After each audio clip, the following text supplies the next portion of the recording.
नमस्कार। विप्लव sir classes में आपका स्वागत है। देखिए, जो पार्ट 1 मैंने बनाया था, is matter around us pure, तो ये इसका पार्ट 1 मैं पहले बना चुका हूँ।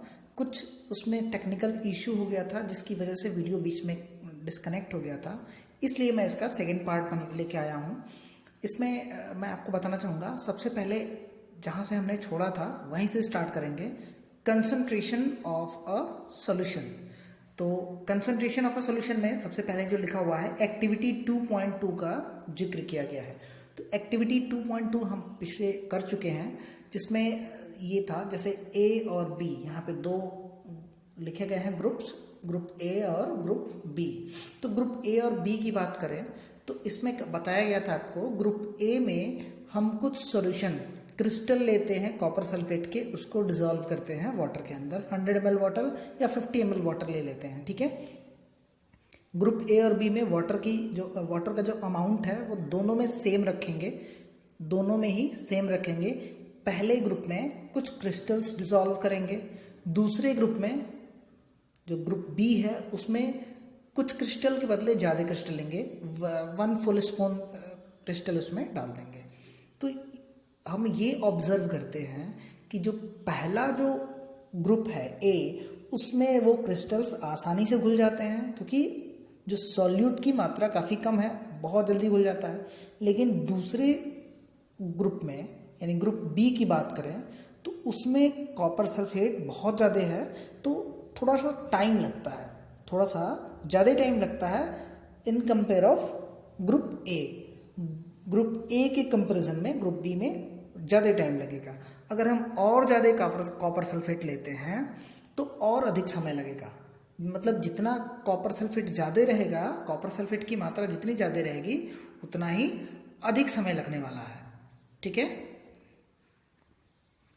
तो यहाँ पे लिखा भी हुआ है, depending upon the time the amount of solute present in a solution, यहाँ से it can be called a dilute, concentrated और saturated solution।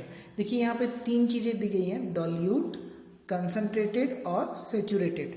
तो ये तीनों को हम अच्छे से समझ रहे हैं, समझाएंगे आपको, ठीक है। तो dilute का मतलब क्या होता है? अगर किसी सॉल्यूशन के अंदर सॉल्यूट का मतलब जो चीज़ हम घोल रहे हैं, यहाँ पे क्या घोल रहे हैं? Copper sulphate. तो कॉपर सल्फेट हमारा सॉल्यूट हो जाएगा। तो कॉपर सल्फेट की अगर मात्रा कम है, काफ़ी कम है, तो उसको हम कहेंगे डाइल्यूट सॉल्यूशन। उस तरीके के सॉल्यूशन को कहेंगे डाइल्यूट सॉल्यूशन। और जिसमें कॉपर सल्फेट की मात्रा ज़्यादा होगी उसको हम कहेंगे कंसंट्रेटेड। Dilute and concentrated. देखिए यहाँ पे एक और जो लास्ट वाला टर्म है, सेचुरेटेड सॉल्यूशन। तो सेचुरेटेड सॉल्यूशन होता है अगर हम उसमें मात्रा बढ़ाते जाएं, डाइल्यूट की मात्रा बढ़ाते जाएं, तो एक ऐसा टाइम आएगा जब उसमें और अधिक कॉपर सल्फेट नहीं घुलेगा। तो हमें क्या करना पड़ेगा? उसका टेम्परेचर थोड़ा सा उसको गर्म करना पड़ेगा। जब गर्म करेंगे तो वो भी उसमें घुल जाता है, लेकिन फिर जब वापस से जब ठंडा करेंगे तो उसमें कुछ क्रिस्टल्स मिलेंगे, उसमें कुछ क्रिस्टल्स मिल जाएंगे। क्रिस्टलाइजेशन वाले मेथड में भी यही चीज़ किया गया था, तो आप आगे याद रखिए, क्रिस्टलाइजेशन मेथड हमें पढ़ना है। तो क्या करेंगे? वापस से उसको जब ठंडा करते हैं तो हमें कुछ क्रिस्टल मिलते हैं, उन क्रिस्टल को फिल्टर के थ्रू फिल्टर करके उसको बाहर निकाल लेते हैं। और इस तरीके से जो हमें फिल्ट्रेट मिलता है, यानी कि जो फिल्टर करने के बाद जो सॉल्यूशन मिलता है, उस सॉल्यूशन को कहेंगे हम सेचुरेटेड सॉल्यूशन। क्या कहेंगे? Saturated solution. उस सेचुरेटेड सॉल्यूशन में कॉपर सल्फेट की अब थोड़ी सी भी अधिक मात्रा नहीं घोली जा सकती है, बिना टेम्परेचर बढ़ाए हुए, बिना टेम्परेचर रेज किए हुए उसमें और अधिक कॉपर सल्फेट नहीं घोला जा सकता है। तो ऐसा सॉल्यूशन जिसमें और अधिक सॉल्यूट ना घोला जा सके उसको हम सैचुरेटेड सॉल्यूशन कहते हैं। सॉल्यूट के जो घुलने का अमाउंट है, उसकी मात्रा है, उसके टेम्परेचर पे डिपेंड करता है। अगर टेम्परेचर कम रखते हैं तो उसमें ज़्यादा सॉल्यूट नहीं घुल सकता है, अगर टेम्परेचर बढ़ा देते हैं तो सॉल्यूट और ज़्यादा घुल सकता है।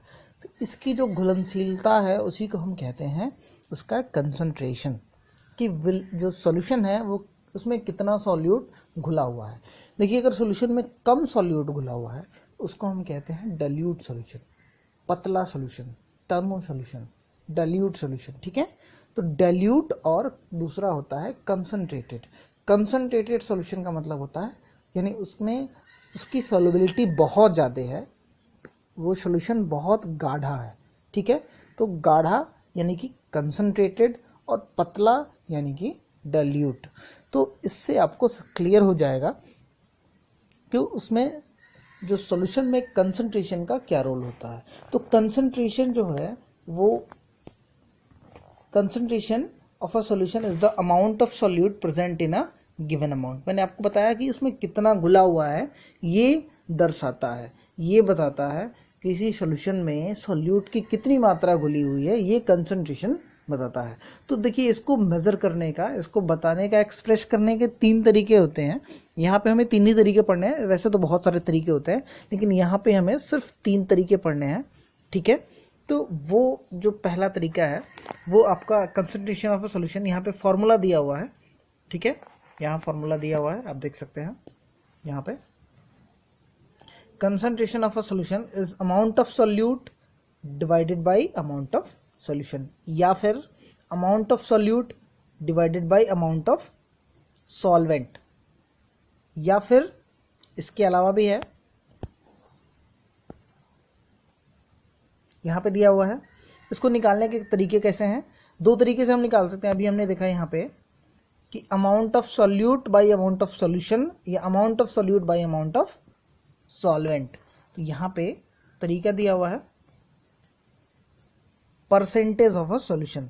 तो निकालने का तरीका है मास, ऊपर मास लिख देंगे, सॉल्यूट का मास, नीचे सॉल्यूशन का मास, या फिर सॉल्यूट का मास और नीचे उसका वॉल्यूम, नीचे उसका वॉल्यूम सॉल्यूशन का, ठीक है।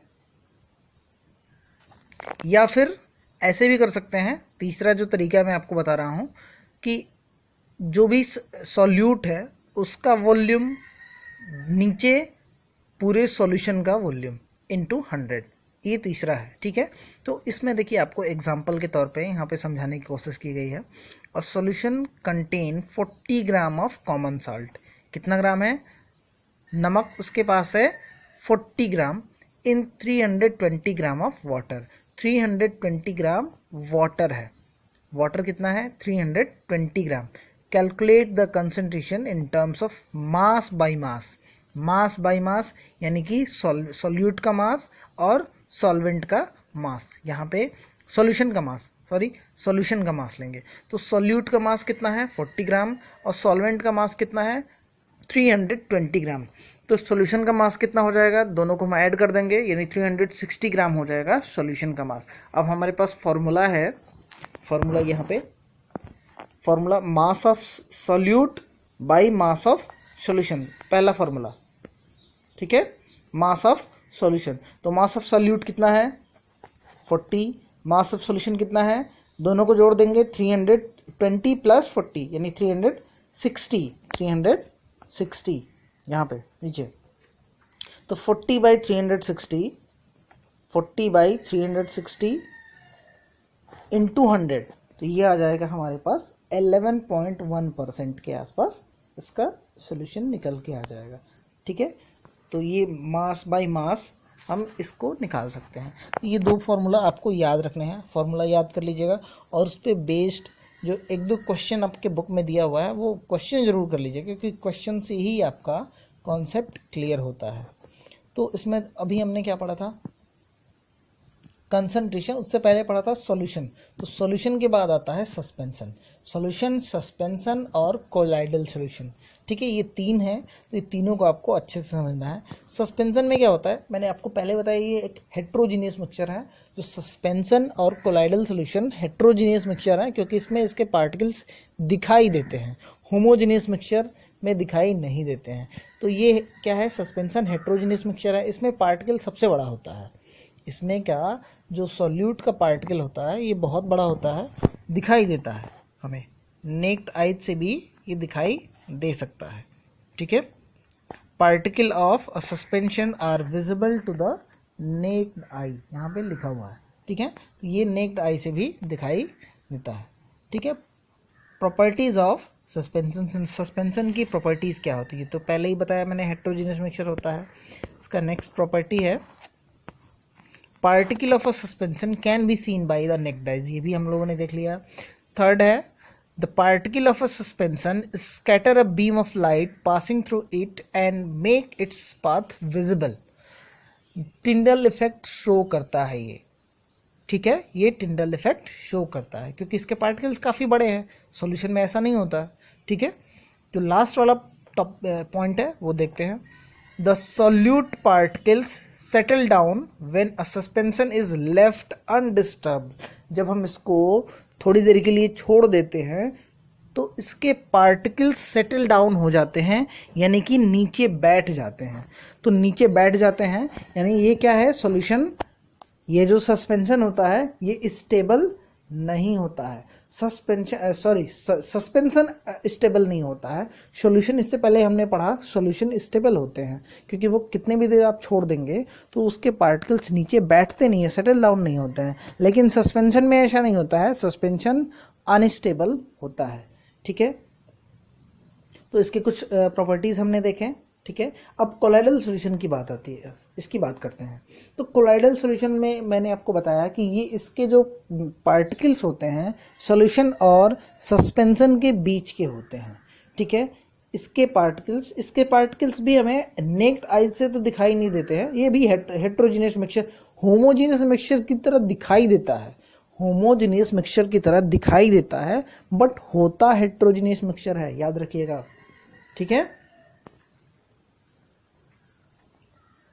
क्योंकि इसमें जो पार्टिकल्स होते हैं ना वो भी छोटे होते हैं, नेक्ड आई से दिखाई नहीं देंगे, नेक्ड आई से दिखाई नहीं देंगे, ठीक है।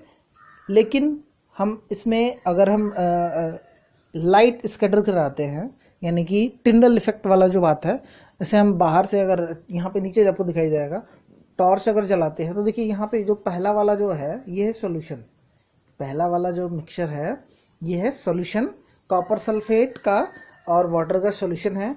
इसमें देखिए टिंडल इफेक्ट नहीं दिखाई देता है, लेकिन वही चीज़ ये दूसरे वाले में दिखाई देगा क्योंकि ये क्या है, ये है आपका कोलाइडल सॉल्यूशन, या सस्पेंशन भी हो सकता है, लेकिन ऐसे देखने पे लग रहा है कोलाइडल सॉल्यूशन है क्योंकि इसमें जो पार्टिकल्स है ना वो आसानी से दिखाई नहीं दे रहे हैं, ठीक है। तो ये टिंडल इफेक्ट यहाँ पे, ये चीज़ इसी को कहते हैं टिंडल इफेक्ट। ये मैं आपको काफ़ी देर से बता रहा था, इसका पिक्चर भी मिल गया हमें, ठीक है। तो ये चीज़ें होती हैं,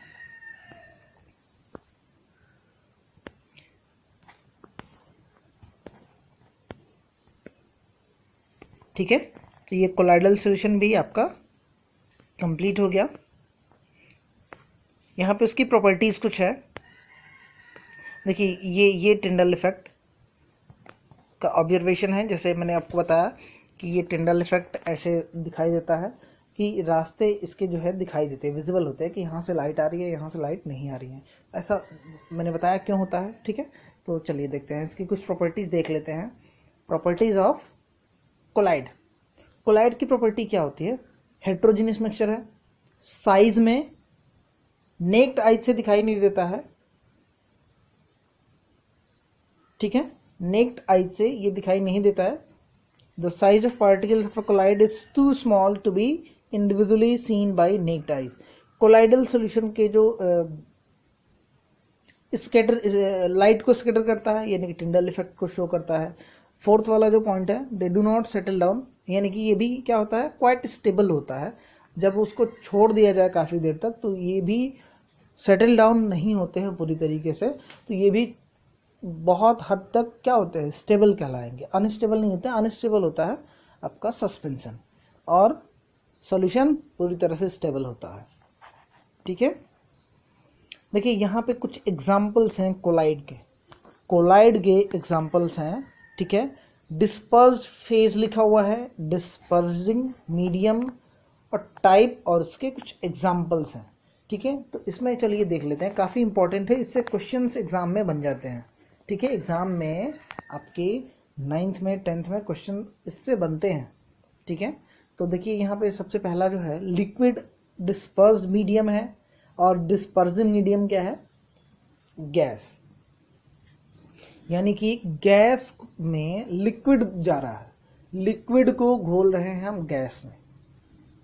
ये जो पहला वाला है तो इसमें इसको घोलना है, इसमें पहले वाले को दूसरे वाले में डिसॉल्व कराना है। तो लिक्विड का गैस में घुलना, ये क्या कहलाता है? एरोसॉल। क्या कहलाता है? एरोसॉल। टाइप क्या है इसका? एरोसॉल। और इसके एग्जाम्पल है फॉग, क्लाउड, मिस्ट, ये इसके एग्जाम्पल हैं। तो यहाँ पे सबका एग्जाम्पल दिया है सॉलिड और गैस का। सॉलिड जब गैस में घुलता है, जैसे स्मोक, आपने देखा होगा सॉलिड पार्टिकल्स होते हैं वो किस में घुल जाते हैं? एयर में घुल जाते हैं। तो इसको हम कहते हैं एरोसॉल। एरोसॉल का ही ये भी एग्जाम्पल है। स्मोक हो गया, ऑटोमोबाइल एग्जॉस्ट हो गया, कुछ उसके पार्टिकल्स होते हैं वो हवा में जाके घुल जाते हैं। तीसरा जो है गैस का लिक्विड में घुलना। गैस का लिक्विड में घुलना, लिक्विड में गैस घुला रहता है। इसका एग्जाम्पल हो गया जैसे फोम, शेविंग क्रीम है, लिक्विड में गैस घुला रहता है। ठीक है। चौथा है लिक्विड का, तो मिल्क हो गया, फेस क्रीम हो गया, इसको इमल्जन बोलते हैं, इमल्जन। ठीक है। सॉलिड का लिक्विड में घुलना, सॉलिड का लिक्विड में घुलना, कीचड़ हो गया, इसको बोलते हैं सॉल। ये टाइप याद रखिएगा, इसको बोलते क्या है? सॉल। मिल्क ऑफ मैग्नीशिया इसका एग्जाम्पल हो जाएगा।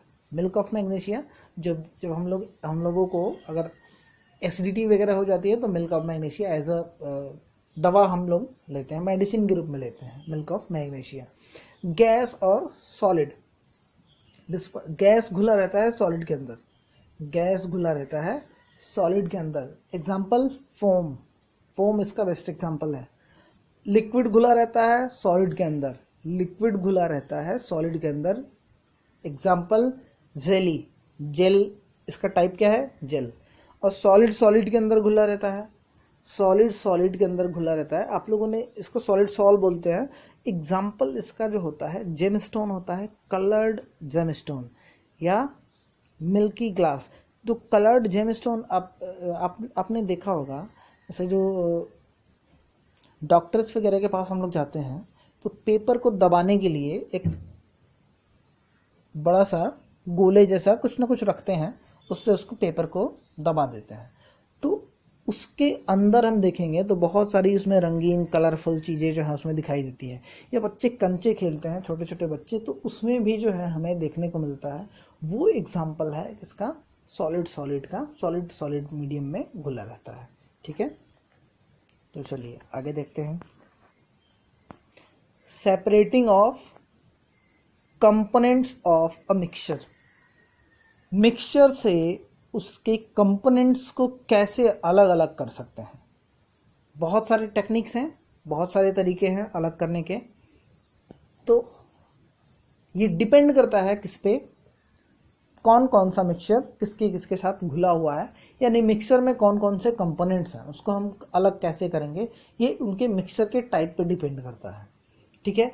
जैसे हमें यहाँ पे एग्जाम्पल लिया हुआ है, सबसे पहला जो एग्जाम्पल है, how can we obtain colour component from blue black ink.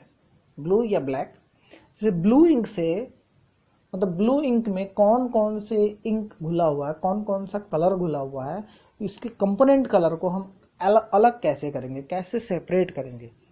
तो ये आइए समझते हैं किस मेथड से इसको हम अलग करेंगे।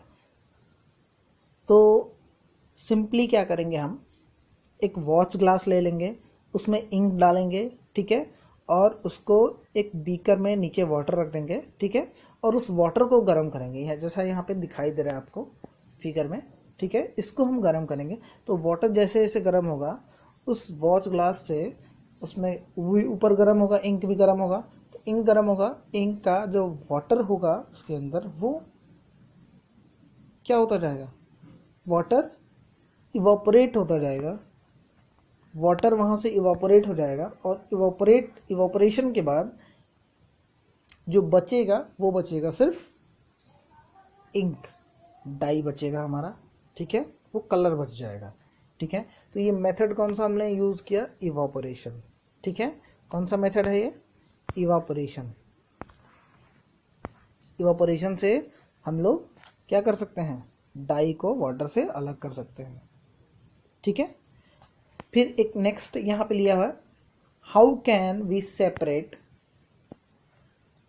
Cream from milk. मिल्क से क्रीम को कैसे अलग किया जाता है, तो इसमें हम लोग यूज करते हैं प्रोसेस सेंट्रीफ्यूगेशन। कौन सा प्रोसेस यूज करते हैं, सेंट्रीफ्यूगेशन, सेंट्रीफ्यूज। इसमें क्या करते हैं, एक मशीन होता है, तो उस मशीन से, जैसे हम लोगों ने घर पे भी देखा होगा, अपने घर पे अपनी घर में जो औरतें होती हैं वो भी क्या करती हैं, मक्खन निकालती हैं दूध से। तो कैसे निकालते हैं, एक उनके पास होता है मथनी होती है, उससे उसको तेजी से घुमाते हैं। तो घुमाने में क्या होता है, जो हल्के पार्टिकल्स होते हैं, हल्के पार्टिकल्स बीच में आ जाते हैं, और जो हैवी पार्टिकल्स होते हैं वो किनारे पे चले जाते हैं, वो किनारे पे चले जाते हैं। इसमें इस मेथड को कहते हैं सेंट्रीफ्यूजिंग। सेंट्रीफ्यूजिंग यानी उसमें एक वास्तव में होता क्या है, एक सेंट्रीपिटल फोर्स होता है। उस सेंट्रीपिटल फोर्स की वजह से जो हैवी पार्टिकल्स होते हैं वो किनारे पे चले जाते हैं।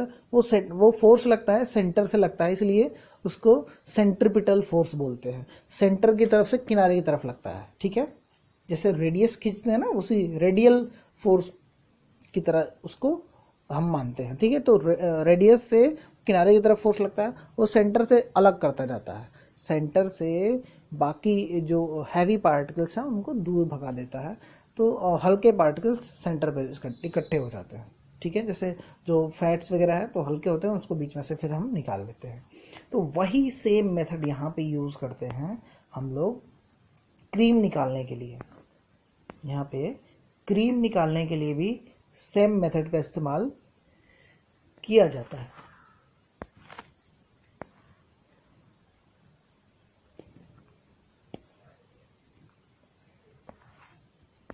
एक मिनट,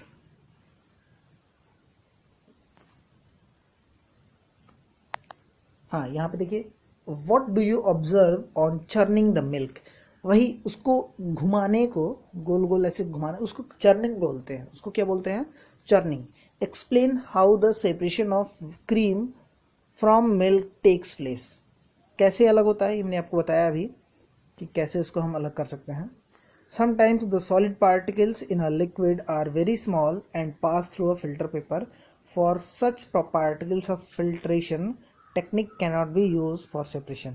कुछ ऐसे मिक्सचर होते हैं, जैसे पार्टिकल्स काफ़ी छोटे होंगे तो वो मिक्सचर के साथ, सॉल्यूशन के साथ ही बाहर निकल जाते हैं, तो उसको हम फिल्ट्रेशन से अलग नहीं कर सकते हैं। ठीक है,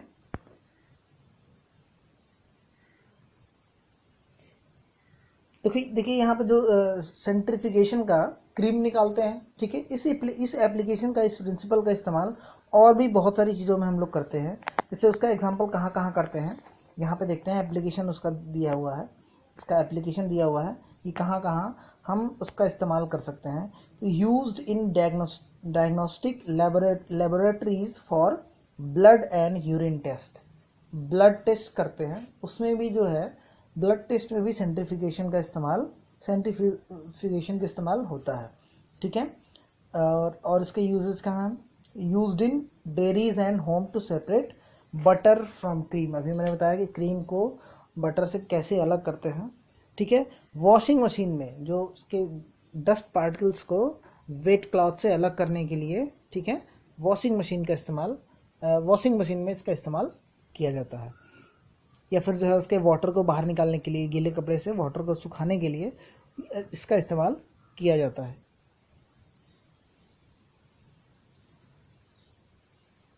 अब भी इसको ऑब्जर्व किए होंगे, अगर हाथ में हम लोग गीला कपड़ा ले लें और उसको गोल गोल तेजी से घुमाएं, तेजी से अगर गोल गोल घुमाते हैं तो उसमें के वाटर होंगे, वो वाटर के पार्टिकल्स, यानी पूरा का पूरा उसमें वाटर बाहर बिखर जाएगा, निकल जाएगा और बच जाएगा हमारे हाथ में सूखा कपड़ा। अगर घुमाते रहें लगातार, काफ़ी देर तक घुमा दें, तो उसमें सारा का सारा वाटर जो है बाहर निकल जाता है। ऐसे भी देखिए, सेंट्रीपिटल फोर्स को अगर हम यहाँ पे डिटेल में पढ़ने लगेंगे तो बहुत आगे लंबा क्लास हो जाएगा, इसलिए हम इसको शॉर्ट में बस बताते हैं। सेंट्रीफ्यूगेशन एक मशीन, सेंट्रीफ्यूगेशन एक प्रोसेस है जिससे हम जो है हैवी पार्टिकल्स को बाहर की तरफ निकाल देते हैं और जो हल्के पार्टिकल्स होते हैं बीच में बच जाते हैं उनको बाद में हम कलेक्ट कर लेते हैं। ठीक है, चलिए आगे देखते हैं। इममिसिबल लिक्विड्स, इममिसिबल लिक्विड्स और मिसिबल लिक्विड्स क्या होता है? तो इममिसिबल का मतलब होता है जो लिक्विड, अगर दो लिक्विड है आपस में मिक्स नहीं होते हैं, आपस में मिक्स नहीं होते हैं, जैसे हम ऑयल को वाटर के साथ मिक्स करें तो ऑयल वाटर के साथ मिक्स नहीं होता है, तो ये इस तरह के लिक्विड्स जो होते हैं वो इममिसिबल लिक्विड्स कहलाते हैं। और जो लिक्विड्स पूरी तरह से मिक्स हो जाएंगे वो मिसिबल लिक्विड्स कहलाते हैं। तो इममिसिबल लिक्विड्स को अलग करने के लिए हम लोग सेपरेटिंग फनल का इस्तेमाल करते हैं। ये एक टाइप का एक फनल होता है, आपको दिखाते हैं पिक्चर में, ये ठीक है। यहाँ पे स्टॉप कॉक जो होता है ये इसका काफ़ी इंपॉर्टेंट रोल होता है, इसका स्टॉप कॉक का। ठीक है, तो यहाँ पे देखिए ये यहाँ पे केरोसिन है और नीचे वाटर है ये। ठीक है, इसको अलग कैसे करेंगे? तो इसको अलग करने के लिए इस पूरे सॉल्यूशन को हमने यहाँ से अंदर डाल लिया, तो इसमें क्या होगा, एक लेयर बन जाएगा, एक यहाँ से लेयर बन जाएगा, यहाँ से वाटर नीचे हो जाएगा और केरोसिन इसके ऊपर हो जाएगा। ठीक है, तो इसमें क्या करेंगे, जब यहाँ से स्टॉप कॉक को थोड़ा सा ढीला करेंगे तो इसमें से चीज़ें नीचे आने लगेंगी। यानी सबसे पहले क्या आएगा, वाटर चूँकि हैवी है तो नीचे है, और नीचे होने की वजह से वाटर ही सबसे पहले इसमें से बाहर निकल सकता है। तो वाटर बाहर निकलेगा और जैसे ही वाटर, इसका जो ये लेयर है ये यहाँ तक जब आ जाता है तब इसको हम बिल्कुल अलर्ट हो जाएंगे और जैसे ही वाटर का एक ड्रॉप ऐसा कर देंगे कि इसमें से एक एक बूंद जो है निकले। ठीक है, तो जैसे ही उसका लास्ट बूंद आता है नीचे, या फिर एक बूंद इधर उधर हो सकता है, तो जब जैसे ही लास्ट एकदम उसका स्टेज आता है, इस स्टॉप कॉक को हम दबा देंगे, इस स्टॉप कॉक को हम इधर से दबा देंगे। तो दबाने पे क्या होगा, दबाने पे ये वाटर नीचे आ जाएगा और केरोसिन ऑयल ऊपर रुक जाएगा, बंद हो जाएगा, ऊपर ही कैद हो जाएगा उसमें। उसको उसके बाद दूसरे बर्तन में हम निकाल लेंगे और इस तरह से हम सेपरेटिंग फनल से इममिसिबल लिक्विड्स को हम अलग कर सकते हैं। ठीक है, चलिए नेक्स्ट देखते हैं। देखिए इसके एप्लीकेशन, इसका भी एप्लीकेशन देख लीजिए क्या क्या है, कहाँ कहाँ इसका इस्तेमाल कर सकते हैं। Mixture of oil and water को अलग करने के लिए अभी मैंने देखा। दूसरा क्या है, extraction of iron from its or, iron को उसके ऑर से निकालने के लिए भी इसी मेथड का इस्तेमाल किया जाता है, सेपरेटिंग फनल का इस्तेमाल किया जाता है।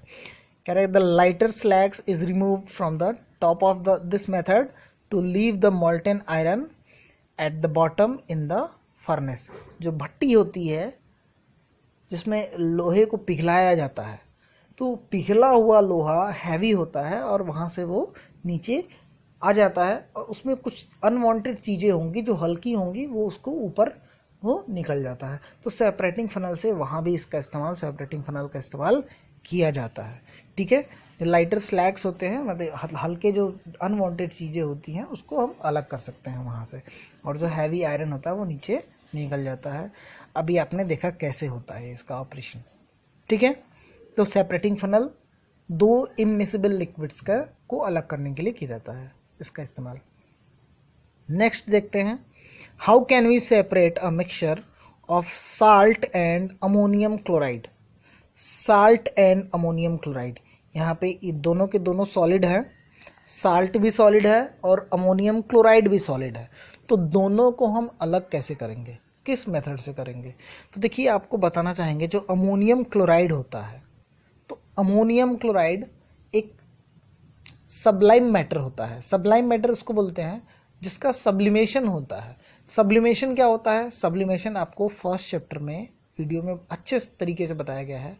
देखिए एक बार दोबारा से बताते हैं। जिन चीज़ों का सब्लिमेशन का मतलब कि जो चीज़ें डायरेक्ट सॉलिड से लिक्विड में ना आके गैस में आ जाए, सॉलिड से गैस में आ जाए, गैस से फिर सॉलिड में आ जाए, उनको हम बोलते हैं सब्लाइम मटेरियल, और इनका इस प्रोसेस को बोलते हैं सब्लिमेशन, जो लिक्विड में ना आके सीधे गैस में कन्वर्ट हो। तो अमोनियम क्लोराइड भी इसमें से एक है, अमोनियम क्लोराइड, और बहुत सारे एग्जांपल हैं। आप पहला वीडियो देखिएगा, उसमें आपको डिटेल इसका मिल जाएगा। यहाँ पे दिया भी है some examples of solid which sublime are ammonium chloride, camphor, naphthalene, anthracene. ठीक है, तो इनका सब्लिमेशन होता है। यहाँ पे कैसे करेंगे, mixture of ammonium chloride and salt ले लेंगे, ठीक है, किसी बर्तन में, उसको फनल को उल्टा करके यहाँ पे लगा देंगे। अब यहाँ पे जब अमोनियम इसको गर्म करेंगे तो अमोनियम क्लोराइड क्या होगा, वो डायरेक्ट गैस में कन्वर्ट होगा। गैस में कन्वर्ट होगा तो ऊपर इसमें इस इन्वर्टेड फनल में, जो उल्टा फनल रखा हुआ है, इसमें ऊपर चढ़ेगा। ऊपर चढ़ेगा तो इसकी दीवारों से जाके टकरा के रुक जाएगा, फिर से वो क्या बन जाएगा, सॉलिड बन जाएगा, क्योंकि गैस से डायरेक्ट वो सॉलिड बनता है। तो पहले गैस में कन्वर्ट होगा, देन उसके बाद सॉलिड में कन्वर्ट हो जाएगा। ठीक है, और इस तरह से हम अमोनियम क्लोराइड को साल्ट के मिक्सचर से अलग कर सकते हैं। ठीक है, यानी एक अगर चीज़ें हैं, दो चीज़ों का मतलब है कि दो सॉलिड है जिसमें से एक सॉलिड सब्लाइम है, सब्लाइम मटेरियल है, तो उसको हम इस तरह से अलग कर सकते हैं। देखिए, दो चीज़ें होती हैं, एक सब्लिमेशन होता है और एक सब्लाइम मटेरियल होते हैं, और एक होता है वोलाटाइल मटेरियल। तो वोलाटाइल मटेरियल जो है नॉर्मल टेम्परेचर पे भी अगर रखे रहते हैं तो वो वेपराइज होते रहते हैं, वो वेपर में कन्वर्ट होते हैं। जैसे पेट्रोल होता है हमारा, तो पेट्रोल को अगर हम खुला छोड़ दें तो पेट्रोल अपने आप जो है सारा का सारा पेट्रोल उड़ जाएगा, वोलाटाइल होता है। ठीक है, चलिए नेक्स्ट देखते हैं हम। Is the dye in black ink a single color? Ink के अंदर जो ब्लैक कलर का जो इंक है उसके अंदर क्या एक सिंगल कलर होता है या फिर और ढेर सारे कलर होते हैं? तो इसके लिए जो हम प्रोसेस यूज करते हैं वो होता है क्रोमेटोग्राफी। क्रोमेटोग्राफी, देखिए, इससे पहले हम लोग कंसंट्रेशन पढ़ रहे थे, कंसंट्रेशन ऑफ अ सॉल्यूशन। तो कंसंट्रेशन में मैंने आपको बताया कंसंट्रेशन क्या होता है, किसी चीज़ का किसी दूसरे सॉल्यूशन में घुलना, कितना घुलता है ये उस पर डिपेंड करता है। तो अलग अलग सॉल्यूट की जो सॉल्युबिलिटी होती है किसी भी चीज़ में अलग अलग होती है, कोई ज़्यादा घुलता है, कोई कम घुलता है। तो क्रोमेटोग्राफी का इस्तेमाल कैसे करेंगे, आइए देखते हैं उसके लिए क्या करेंगे। यहाँ पे एक ये पट्टी ले लेंगे, ठीक है, फिल्टर पेपर की एक पट्टी ले लिया मैंने, इस पे एक बूंद हमने डाल दिया, किस चीज़ का, इंक का, इंक की एक बूंद ले लेंगे, यहाँ पे एक ड्रॉप उसका, स्पॉट ऑफ इंक इस पे ले लेंगे। ठीक है, अब क्या करेंगे, इस बूंद को जब हम वाटर के अंदर डालेंगे, धीरे धीरे आराम से, यहाँ से ये पट्टी जो है नीचे अंदर, यहाँ पे वाटर पड़ा हुआ है, वाटर के अंदर जब धीरे धीरे पट्टी को उतारते हैं तो इसमें की जो बूंद है,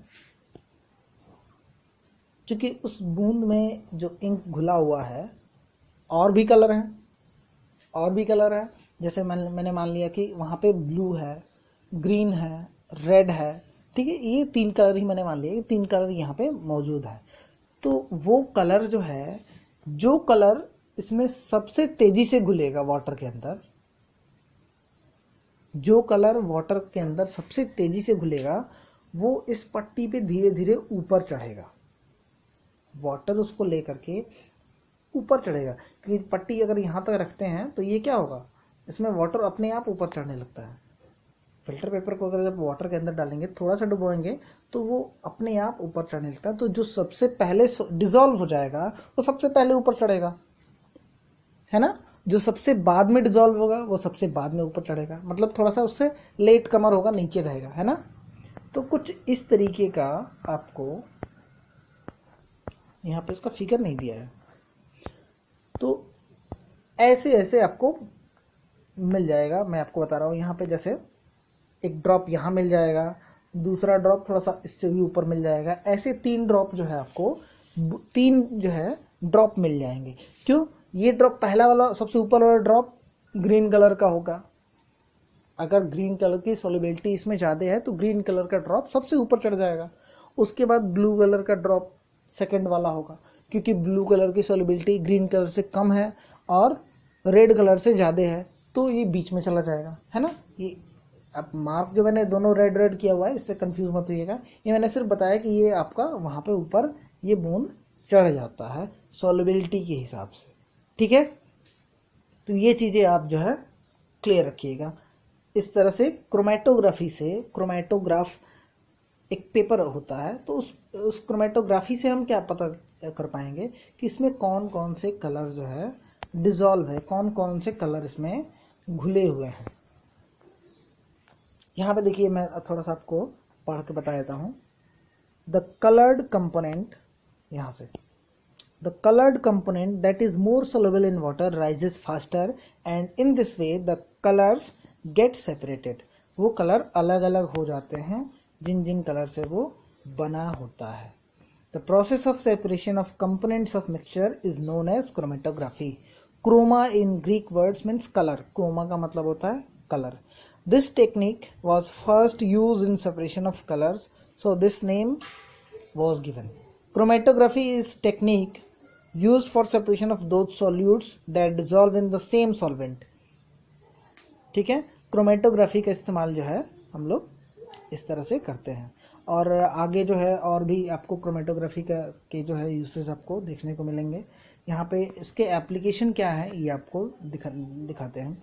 एप्लीकेशन सबसे पहला है इसके डाई से कलर को सेपरेट करना, अलग करना।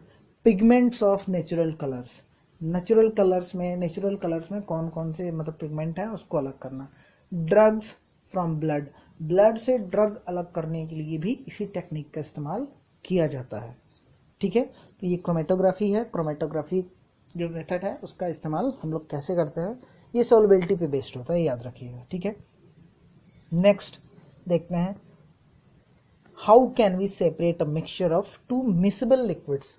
अगर दो चीज़ें अगर इमिसिबल हैं तब तो उसको हम सेपरेटिंग फनल से अलग कर लेते थे, लेकिन अगर दोनों लिक्विड्स मिसिबल हैं यानी मिक्स हो जाती हैं, उनको हम अलग कैसे करेंगे। तो यहाँ पे आपको हम एग्जांपल के तौर पे बताते हैं। जैसे एसीटोन है, let us try to separate acetone and water from their mixture. Acetone और वाटर दोनों आपस में मिक्स हो गई हैं पूरी तरह से, उसको अलग करना है।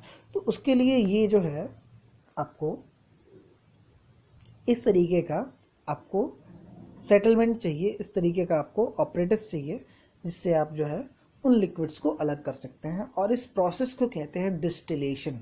इसमें लिक्विड ले लेंगे जिसको हमें अलग अलग करना है। इस फ्लास्क में लिक्विड ले लेंगे जिसको हमें अलग अलग करना है। अब क्या करेंगे, इसको गर्म करेंगे। तो यहाँ पे देखिए, यहाँ पे क्या है, इसमें जो है वाटर आउटलेट, यहाँ पे वाटर आउटलेट है, यहाँ से बाहर निकल रहा है, यहाँ से पानी अंदर जा रहा है। तो ये जो नली है, इस नली से बीच वाली जो नली है, इससे इस वाटर का कोई लेना देना नहीं है, बिल्कुल ये बाहर है। ये वाटर, यहाँ से जो वाटर इन कर रहा है, ये वाला वाटर जो इन कर रहा है और ये यहाँ से बाहर निकल रहा है, तो इस वाटर का इस नली से कोई लेना देना नहीं है। ठीक है, ये इसलिए सिर्फ लगाया गया है कि यहाँ से जब वाटर ठंडा पानी जब अंदर जाएगा तो इसको ठंडा कर देगा। इस वाली नली से जो वेपर निकल के आ रहा है उसको ठंडा कर देगा, और ठंडा करेगा तो क्या होगा, वो वापस से लिक्विड स्टेट में आ जाएगा, और लिक्विड स्टेट में आएगा तो ये बूंद के रूप में यहाँ से नीचे गिर जाएगा और इसमें एसीटोन इकट्ठा हो जाएगा। एसीटोन ही क्यों आ रहा है पहले, क्योंकि एसीटोन का बॉइलिंग पॉइंट वाटर से कम होता है। एसीटोन का बॉइलिंग पॉइंट वाटर से कम होता है, इसलिए एसीटोन जो होगा वो सबसे पहले बॉयल हो जाएगा, सबसे पहले लिक्विड से गैस में कन्वर्ट हो जाएगा और वेपर के रूप में इस नली से होते हुए इधर आएगा, और उसके बाद इस ठंडा होकर के और इसमें इकट्ठा हो जाएगा। क्लियर है। चलिए, तो ये जो प्रोसेस होता है इसको हम लोग बोलते हैं डिस्टिलेशन। क्या बोलते हैं, डिस्टिलेशन प्रोसेस। क्या बोलते हैं, डिस्टिलेशन प्रोसेस। ये सिंपल डिस्टिलेशन इसको बोलते हैं या डिस्टिलेशन कह लेंगे, ठीक है। ये दो मिसिबल लिक्विड्स को अलग करने के लिए होता है, ठीक है। जो एसीटोन है उसका जो बॉइलिंग पॉइंट होता है वाटर से काफ़ी कम होता है। देखिए यहाँ पे एक चीज़ काफ़ी इंपॉर्टेंट बात लिखी हुई है कि टू सेपरेट, यहाँ से बिल्कुल, to separate a mixture of 2 और more miscible liquids for which the difference in boiling point is less than 25 kelvin. जिनका बॉइलिंग पॉइंट का डिफरेंस 25 केल्विन से कम होता है, उन लिक्विड्स को अलग करने के लिए हम सिंपल डिस्टिलेशन मेथड, यानी कि जो डिस्टिलेशन मेथड है उसका इस्तेमाल नहीं करते हैं। उसके लिए हम फ्रैक्शनल डिस्टिलेशन मेथड का इस्तेमाल करते हैं।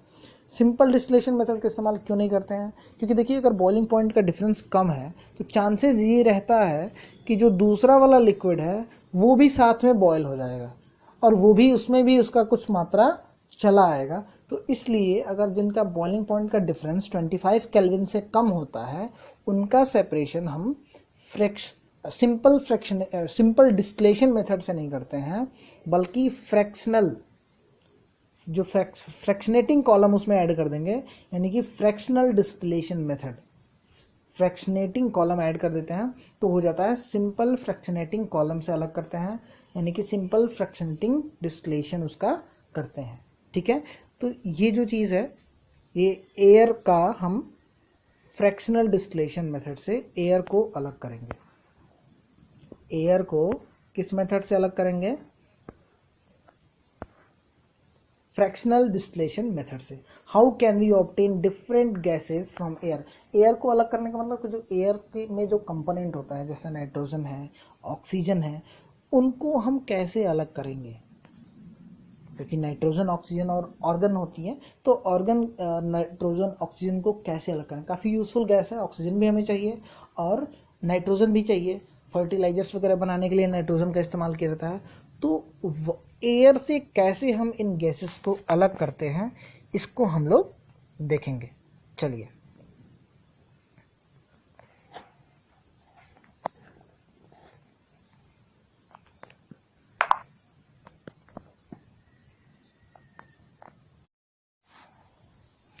देखते हैं। ये जिनका बॉइलिंग पॉइंट 25 केल्विन से कम होता है, उन लिक्विड्स को, उन मिसिबल लिक्विड्स को कैसे हम फ्रैक्शनल डिस्टिलेशन से कैसे अलग करते हैं। देखिए उसके लिए हमारा जो ऑपरेटस होता है, जैसे पहले डिस्टिलेशन में जो हम लोग यूज़ करते थे वही होता है, एक बस इसमें अंतर होता है। ये वाला जो होता है इसको हम बोलते हैं फ्रैक्शनेटिंग कॉलम। तो ये इसमें ऐड कर दिया जाता है, बाकी सारा कुछ वैसे ही होता है।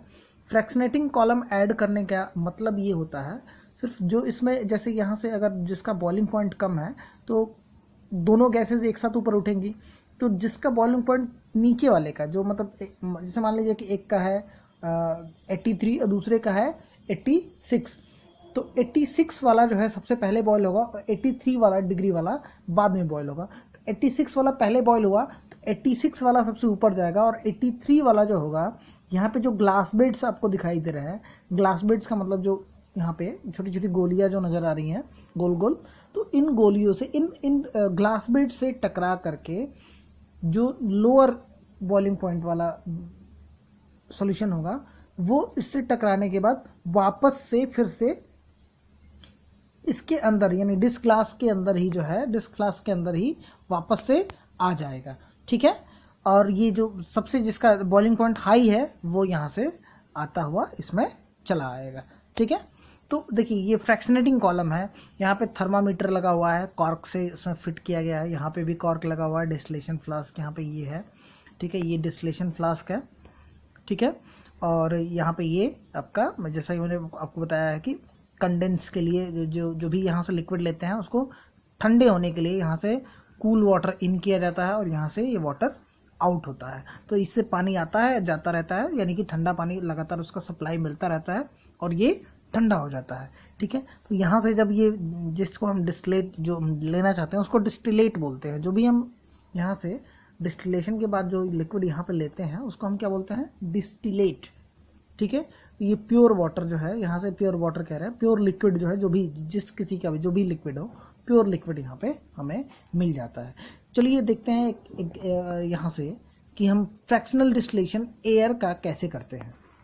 एयर का फ्रैक्शनल डिस्टिलेशन कैसे करते हैं, या एयर के जो डिफरेंट कंपोनेंट्स हैं उनको हम अलग कैसे करते हैं।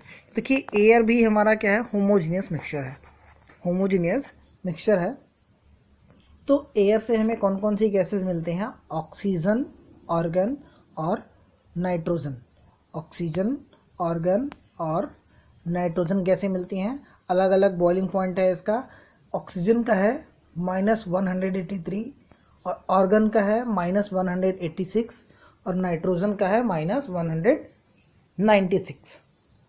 काफ़ी ज़्यादा लो टेम्परेचर है इसका, बॉइलिंग पॉइंट काफ़ी लो है। ठीक है, क्योंकि ये एक्चुअली में जो मिलते हैं रूम टेम्परेचर पे, ये गैसेस मिलती हैं।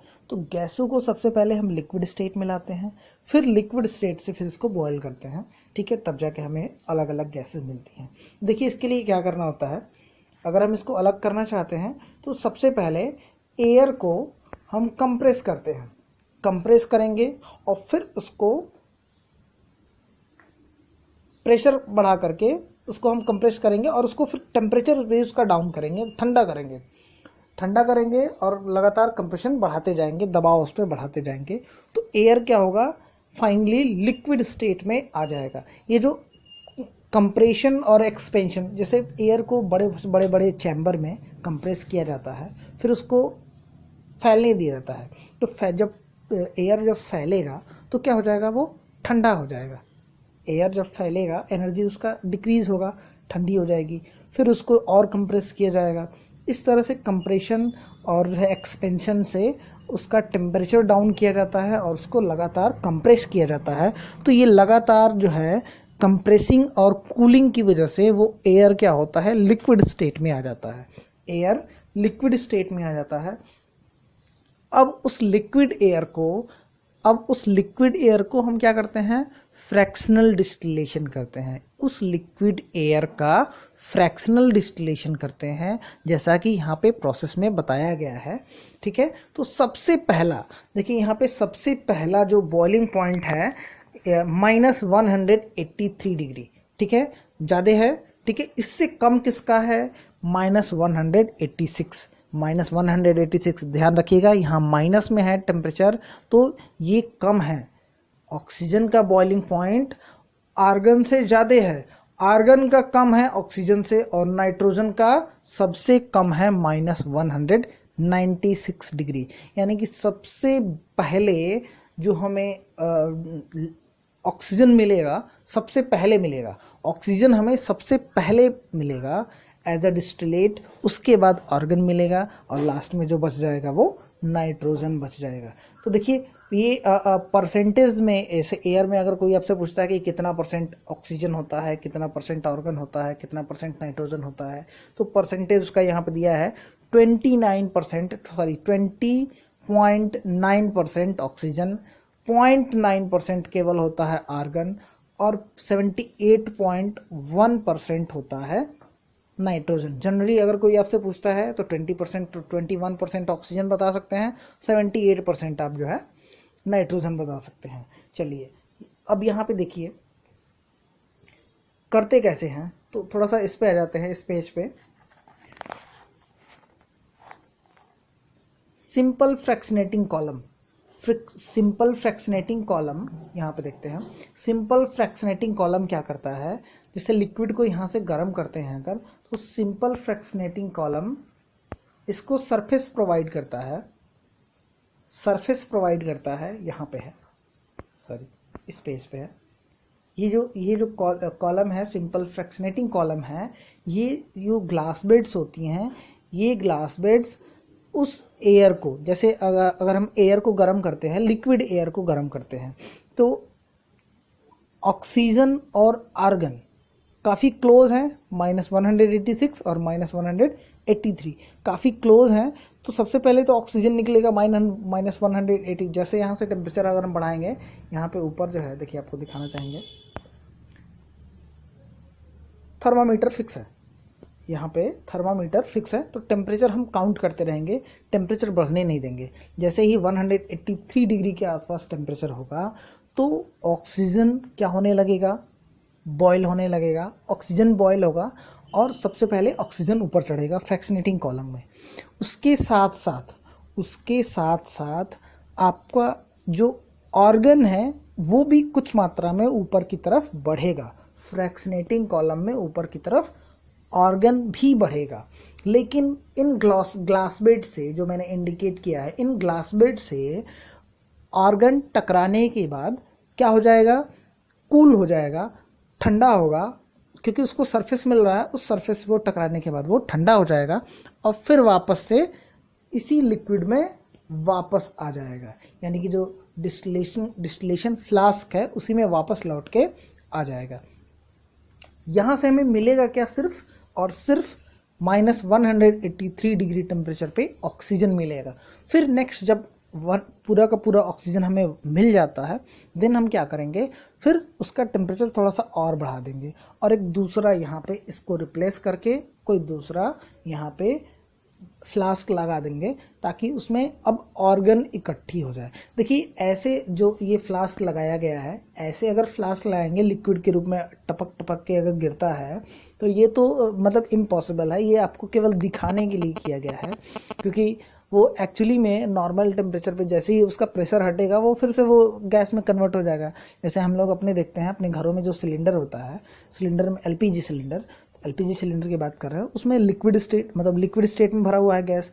जैसे ही हम उसको बाहर लाते हैं, वो गैस जब जैसे ही बाहर निकलती है वो फिर से प्रेशर हटने के वजह से वो वापस से गैस में कन्वर्ट हो जाती है। तो जैसे यहाँ से अगर ओपन ये फ्लास्क है तब तो ये बिल्कुल इम्पॉसिबल है। जैसे आपको दिख रहा है कि ये ओपन फ्लास्क है, तो यहाँ से क्या होगा, ये लिक्विड स्टेट में नहीं रह पाएगा। जैसे यहाँ से ये कनेक्शन कटा हुआ है तो ऐसे जो है नहीं रह पाएगा, लेकिन इसको कलेक्ट करने का, ये गैसों को कलेक्ट करने का कुछ अलग मेथड होगा। ये सिर्फ आपको दिखाने के लिए एक मॉडल दिया गया है, ठीक है। तो इस तरह से हम क्या करेंगे, सबसे पहले ऑक्सीजन कलेक्ट करेंगे, देन टेम्परेचर थोड़ा सा राइज होगा -186 डिग्री के आसपास, और उस समय हम ऑर्गन को कलेक्ट कर लेते हैं। बाकी जो बच जाता है वो हमारा बचता है नाइट्रोजन। तो इनको अलग अलग चैम्बर में इकट्ठा कर लिया जाता है, अलग अलग सिलेंडर्स में भर के फिर जो है सप्लाई जहाँ पे करना होता है वहाँ सप्लाई इसका कर दिया जाता है, ठीक है। तो ये आपको उम्मीद करता हूँ काफ़ी आसानी से समझ में आया होगा। देखिए यहाँ पे ये पूरा इसका मैकेनिज्म आपको समझाया गया है कैसे इसको किया जाता है। तो देखिए यहाँ पे सबसे पहले एयर को फिल्टर किया जाता है। यहाँ पे सबसे पहले क्या किया जाता है, एयर को फिल्टर किया जाता है यहाँ पे, ठीक है। एयर फिल्टर किया जाता है।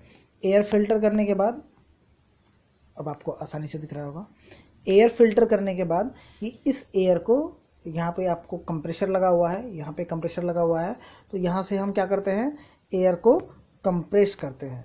क्या करते हैं, एयर को कंप्रेस करते हैं। ये एयर अभी हॉट है, ठीक है, अभी उतना ज़्यादा कूल नहीं है कि ये लिक्विड स्टेट में आ जाए। तो इस हॉट एयर को जब यहाँ से अंदर लाते हैं तो क्या होगा, ये हॉट एयर जब यहाँ से अंदर आएगा तो इसमें इस चैम्बर में पहुँचेगा, इस चैम्बर में यहाँ से cold water, freezing cool water जो है यहाँ से अंदर ये पाइप से होते हुए, जो स्पायरल पाइप्स हैं, ऐसे ऐसे पाइप जो गई हुई हैं, इन पाइप से होते हुए ये जो लिक्विड है यानी कि कोल्ड जो वाटर है ये जाता है, यानी इस चैम्बर को कोल्ड करने के लिए, ठंडा करने के लिए। तो जैसे ही ये वाटर इसमें पहुंचता है, मतलब वाटर पहुंचता है, ये हॉट एयर जैसे ही इसमें पहुंचता है वाटर के कांटेक्ट में, तो क्या होता है, वो हॉट एयर कूल हो जाता है। ये एक एयर के डायरेक्टली कांटेक्ट में ये वाटर नहीं है, ये पाइप से जा रहा है। तो एयर इसमें का, इस चैम्बर का जो एयर है वो क्या हो जाता है, बिल्कुल ठंडा हो जाता है, बिल्कुल ठंडा हो जाता है। और ये फिर कहाँ पहुँचता है, एयर, कूल एयर, जो ठंडी एयर है ये पहुँचती है इसमें पहुँचती है, ठीक है। और वहाँ से फिर इसमें जाता है। तो यहाँ पे क्या होता है, यहाँ पे कार्बन डाइऑक्साइड को, क्योंकि एयर में कार्बन डाइऑक्साइड गैस भी मौजूद है, तो कार्बन डाइऑक्साइड गैस को बाहर निकाल लिया जाता है as a dry ice. Carbon dioxide को हम और किस नाम से जानते हैं? ड्राई आइस के नाम से, सूखी बर्फ कहते हैं। ठीक है, आग बुझाने के काम में आता है, आग बुझाने के काम में ये ड्राई आइस आता है। और जो आपको स्पेशल इफेक्ट्स जो दिखते हैं, जैसे हम लोगों ने देखा होगा कि जो आसमान का सीन दिखाता है मूवीज़ वगैरह में, आसमान जैसे आपको दिखाता है कि इंद्र देवता जो है आसमान में सोए हुए हैं, नीचे से सब बादल उड़ रहा है। ठीक है, धुआं धुआं जैसे जो उड़ता है, वो स्पेशल इफ़ेक्ट्स जो दिखाया जाता है, सीन जो दिखाया जाता है मूवीज़ वगैरह में, वो ड्राई आइस का कमाल है। ठीक है, याद रखिएगा। तो इसका कभी कभी एग्जाम्पल पूछ लिया जाता है, एग्ज़ाम्स में पूछ लिया जाता है। ठीक है, कि ड्राई आइस इसमें कौन सी गैस, मतलब कहाँ पे इसका इस्तेमाल किया जाता है। तो आग बुझाने में और मूवीज़ वगैरह में इसका इस्तेमाल जो है उस तरीके से रूप में किया जाता है। चलिए, तो यहाँ से अब देखते हैं ये जो बचता है, कार्बन डाइऑक्साइड गैस बाहर निकल गया, तो बचा क्या उसमें? आर्गन, नाइट्रोजन और ऑक्सीजन। तो उस एयर को, उस लिक्विड एयर को, अब ये लिक्विड एयर जो है कहाँ जाता है? यहाँ से इसमें आएगा। ठीक है, लिक्विड एयर इसके अंदर आता है और यहाँ से ये बना होता है, ये फ्रैक्शनेटिंग कॉलम है, फ्रैक्शनल डिस्टिलेशन कॉलम, ये पूरा। ठीक है, इसको थोड़ा सा हम ऊपर करके आपको दिखाना चाहेंगे। ये फ्रैक्शनल डिस्टिलेशन कॉलम है। इसमें से सबसे पहले जो मिलेगा नीचे लिक्विड ऑक्सीजन, उसके बाद यहाँ से आउट होता है आर्गन और यहाँ से आउट होता है नाइट्रोजन। ये थोड़ा सा जो आपको दिखाया गया है फ्रैक्शनल डिस्टिलेशन कॉलम में, ये थोड़ा सा इसका अलग मैकेनिज्म है। ठीक है, इस तरह से यहाँ से ये हम तीनों अलग अलग ले लेते हैं, तीनों जो ऑर्गन है और नाइट्रोजन और ऑक्सीजन, तीनों लिक्विड्स अलग अलग कॉलम में इकट्ठे कर लिए जाते हैं और इसका इस्तेमाल जो है किया जाता है। ठीक है, तो मेन चीज़ है आपको फ्रैक्शनल डिस्टिलेशन कॉलम जो है, आपको फ्रैक्शनल डिस्टिलेशन मेथड अच्छे से आना चाहिए ताकि आप इन चीज़ों को समझ पाएँ कैसे जो है किया जाता है। और देखिए, जो इंडस्ट्रियल रूप से जो भी चीज़ें होती हैं वो प्रैक्टिकली, जैसे हम लोग किताबों में देखते हैं छोटा छोटा उसका प्रैक्टिकल रूप, तो उससे काफ़ी डिफरेंट होता है। मेथड वही होता है लेकिन उसको अलग से थोड़ा सा, उसमें बहुत सारी चीज़ें ऐसी होती हैं जो हम लोगों को बुक में देखने को नहीं मिलती हैं। ठीक है, तो चलिए अब आगे यहाँ पे देखते हैं। Next, how can we obtain pure copper sulphate from an impure sample? Pure copper sulphate impure copper sulphate के सैंपल से कैसे अलग किया जाएगा? तो देखिए, ये जो प्रोसेस है, इस प्रोसेस का नाम होता है क्रिस्टलाइजेशन। क्या होता है? क्रिस्टलाइजेशन। आपको मैंने इसका कुछ हिंट दिया था। देखिए, आपको एक चीज़ मैं बताना चाहूँगा। जैसे हम लोग पढ़ रहे थे कंसंट्रेशन इससे पहले पढ़ा था। तो कंसंट्रेशन में जैसे मैंने आपको बताया था कि कोई चीज़ अगर, जैसे हमारे पास कोई लिक्विड है, उसमें हम कोई सॉल्यूट घोल रहे हैं, तो घोलते जाएंगे, एक समय ऐसा आएगा जब उसमें कोई भी चीज़ घुलेगा नहीं। तो टेम्परेचर बढ़ाएंगे तो थोड़ा सा और घुलेगा, फिर रुक जाएगा। ठीक है, फाइनली वो रुक जाएगा, टेम्परेचर नॉर्मल होगा, तो उसमें कुछ कुछ क्रिस्टल्स के रूप में आ जाएंगे। उन क्रिस्टल्स को अगर हटा लेते हैं तो जो सॉल्यूशन मिलेगा हमें, वो उसको हम कहते हैं सेचुरेटेड सॉल्यूशन। सेचुरेटेड सॉल्यूशन किसी स्पेसिफिक टेम्परेचर पे, यानी कि जैसे 20 डिग्री सेंटीग्रेड पे हमें एक क्या मिलता है? सेचुरेटेड सॉल्यूशन मिलता है। अगर हम टेम्परेचर बढ़ा दें, 25 डिग्री सेंटीग्रेड कर दें या 30 डिग्री सेंटीग्रेड कर दें, ठीक है, तो सेचुरेटेड सॉल्यूशन अनसेचुरेटेड हो जाएगा, यानी उसमें और चीज़ें अब घुल सकती हैं। ठीक है, तो देखिए उसी चीज़ पे ये बेस्ड है क्रिस्टलाइजेशन मेथड। क्या करेंगे, आइए देखते हैं। Crystallization method is used to purify solids. For example, the salt we get from seawater can have many impurities in it. To remove these impurities, the process of crystallization is used. Crystallization is a process that separates a pure solids in the form of its crystal from a solution. Crystallization technique is better than simple evaporation technique. some solids decompose or some like sugar may get charred on heating the dryness. कुछ solids decompose हो जाते हैं, टूट जाएंगे, ठीक है, और कुछ जैसे शुगर होता है चार्ड हो जाता है, उसमें से मतलब जैसे चारकोल हम बनाते हैं, शुगर को जब गर्म करते जाएंगे तो ब्लैक कलर का एक मतलब ब्लैक मटेरियल मिल जाएगा, चार्ड हो जाएगा वो, ठीक है, तो वैसा शुगर तो फिर किसी काम का नहीं रह जाएगा। तो इसीलिए इसके लिए कुछ अलग अलग मेथड जो है इस्तेमाल किया जाता है, जैसे क्रिस्टलाइजेशन है, अभी आपको समझाएंगे तो क्लियर हो जाएगा, ठीक है।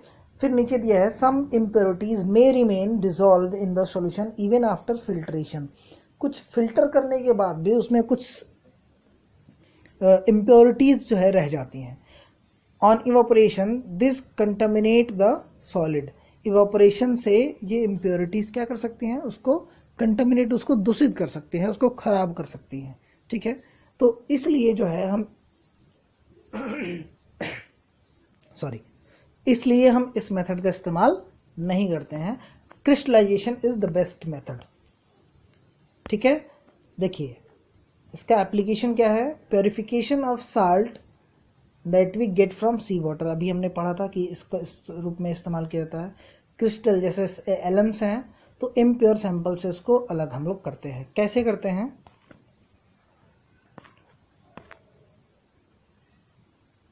नहीं ये नीचे नहीं है क्रिस्टलाइजेशन,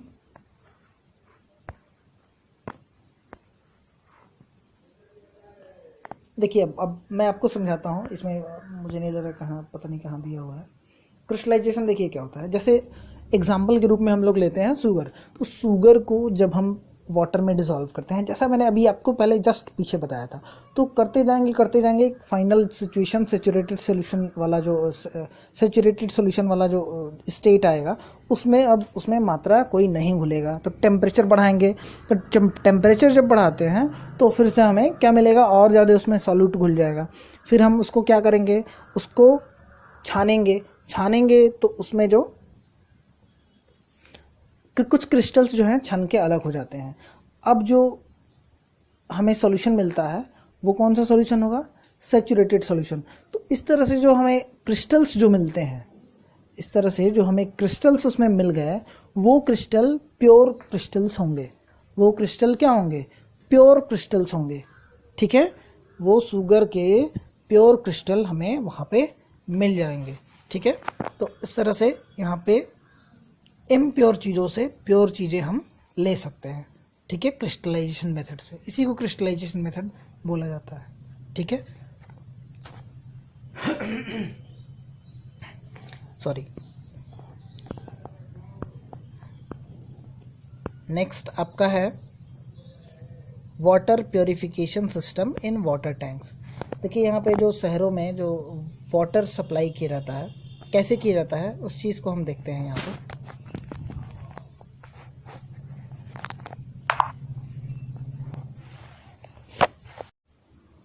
देखिए जो घरों में सप्लाई का जो पानी आता है वो कहाँ से आता है, तो ये आपका है रिजर्वायर, यानी यहाँ पे पानी जो है स्टोर रहता है, इस पे पानी स्टोर रहता है, और यहाँ से हमारे सेडिमेंटेशन टैंक में पानी आता है, पहुँचाया जाता है। तो सेडिमेंटेशन टैंक में जब पानी आएगा तो इसमें सेडिमेंटेशन टैंक, जैसा कि नाम से ही पता चल रहा है, जो इसमें कुछ हैवी पार्टिकल्स होते हैं, वो हैवी पार्टिकल्स इसमें नीचे की तरफ सेटल डाउन हो जाएंगे, यहाँ नीचे की तरफ इसके तली में जमा हो जाएंगे। जो हैवी पार्टिकल्स होंगे नीचे की तली में यहाँ पे जमा हो जाएंगे। तो ये जो पार्टिकल्स जमा हो जाते हैं, हैवी पार्टिकल्स तो जमा हो जाएंगे, लेकिन जो हल्के पार्टिकल्स होंगे वो अभी भी ऊपर की तरफ तैरते रहेंगे, तो वो इसके साथ इसमें चले जाते हैं, इस टैंक में चले जाते हैं। तो इस टैंक में आने के बाद यहाँ पे लोडिंग का मतलब होता है उसमें डाली जाती है फिटकरी। तो एलम्स जब उसमें डाली जाती है तो एलम्स क्या करता है, अपने साथ उन पार्टिकल्स के साथ जाकर के, यानी कि एलम्स के जो पार्टिकल्स होते हैं, उन सस्पेंडेड पार्टिकल्स जो तैर रहे हैं, उन पार्टिकल्स के साथ जाकर के मिल जाते हैं, और मिलने के बाद वो हैवी हो जाता है, उस पर उसका लोड बढ़ जाता है, और वो नीचे की तरफ फिर यहाँ पे तली में इकट्ठा हो जाते हैं। जो तैर रहे हैं, जो हल्के पार्टिकल्स हैं, उनके साथ फिटकरी जाके मिल जाती है और वो नीचे बैठ जाता है, यहाँ पे नीचे बैठ जाता है, ठीक है। तो इसलिए यहाँ पे इसको लोडिंग टैंक बोलते हैं। यहाँ पे सस्पेंडेड इम्प्योरिटीज़ है उसको सेडिमेंट किया जाता है, नीचे यहाँ पे इकट्ठा कर लिया जाता है। ठीक है, तो अब जो है वाटर यहाँ से बिल्कुल प्योर वाटर, बिल्कुल साफ़ पानी, या इस तरह की जो इसमें इम्प्योरिटीज़ हैं जिनको हम अलग कर सकते थे, वहाँ से इसको अलग कर लिया गया। अब ये पानी इस चैम्बर में आता है। तो इस चैम्बर में क्या होता है, देखिए यहाँ से पानी आ रहा है और इसके नीचे यहाँ पे कई लेयर बनी हुई हैं। ये लेयर जो होता है ये बिल्कुल फाइन सैंड होता है, यहाँ पे पतली महीन रेत होती है।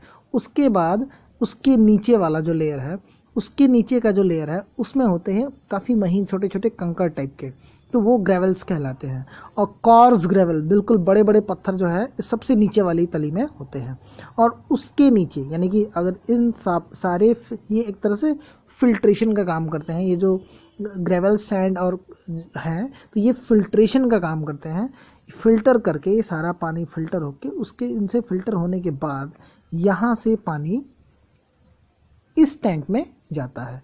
इस टैंक में जब पानी जाता है तो यहाँ पे क्लोरिनेशन क्या होता है, क्लोरिनेशन क्या करता है, जो इसमें से जारी जितने इम्प्योरिटीज़ थी जिनको हम छान सकते थे, फिल्टर कर सकते थे, उनको तो हमने फ़िल्टर कर दिया, लेकिन उसमें कुछ जर्म्स वगैरह रह जाते हैं। तो उन जर्म्स को किल करने के लिए इस टैंक में हम मिलाते हैं क्लोरीन। क्लोरीन मिलाने के बाद वो पानी बिल्कुल पीने लायक हो जाता है। अब हम उस पानी को पी सकते हैं। तो उसके बाद यहाँ से सप्लाई करके घरों में हमारे पानी चला आता है। यहाँ से घरों में पानी जो है हमारे घर तक पहुँच जाता है। ठीक है, पानी हमारे घर तक आ जाता है। इस तरह से हम वाटर का प्योरिफिकेशन करते हैं। ठीक है, वाटर को प्योर बनाते हैं। तो इस तरह से आपका चैप्टर जो है लगभग समाप्ति की तरफ बढ़ रहा है। इसमें देखिए एक चीज़ आपको और पढ़नी है, फिजिकल और केमिकल चेंजेस।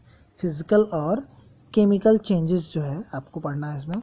तो फिजिकल चेंज क्या होता है, तो फिजिकल चेंज वो होता है जो रिवर्स हो सके, आसानी से रिवर्स हो सके, या बाय फिजिकल मीन्स, फिजिकल तरीके से उसको हम वापस कर सकते हैं, उसको हम फिजिकल चेंज कहते हैं। जैसे बल्ब का जलना और बल्ब का बुझना, ये फिजिकल चेंज है। क्या है, फिजिकल चेंज है ये। ठीक है, उसी तरह पेपर का फट जाना या पेपर का मुड़ जाना फिजिकल चेंज है। पेपर का मुड़ना फिजिकल चेंज है।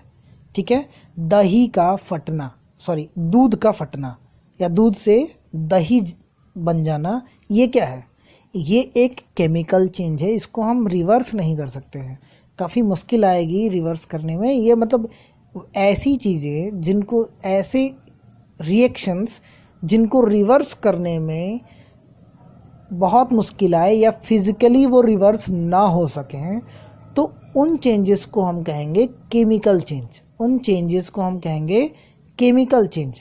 जैसे H2+O2 के मिलने से, यानी कि हाइड्रोजन और ऑक्सीजन के मिलने से वाटर बनता है, तो ये क्या है, एक केमिकल चेंज है। फिर वाटर से ऑक्सीजन और हाइड्रोजन को हम अलग कर सकते हैं, लेकिन काफ़ी मुश्किल होगी, आसानी से नहीं होगा। उसको केमिकल तरीके से हम बार बार काफ़ी देर से पढ़ा रहे हैं, गला फंस जा रहा है। ठीक है, तो थोड़ा सा मैनेज कीजिएगा। तो वो चेंज क्या होगा, वाटर से हाइड्रोजन और ऑक्सीजन को अलग करना, ये क्या है, एक केमिकल चेंज है। तो उम्मीद करते हैं फिजिकल चेंज और केमिकल चेंज आपको समझ में आ गया होगा। ठीक है, इसमें ये सारी चीज़ें लगभग आपको मैं इससे पहले वाले चैप्टर में पढ़ा चुका हूँ। एक बार जस्ट इसको कर देते हैं, एक बार रीड आउट कर देते हैं।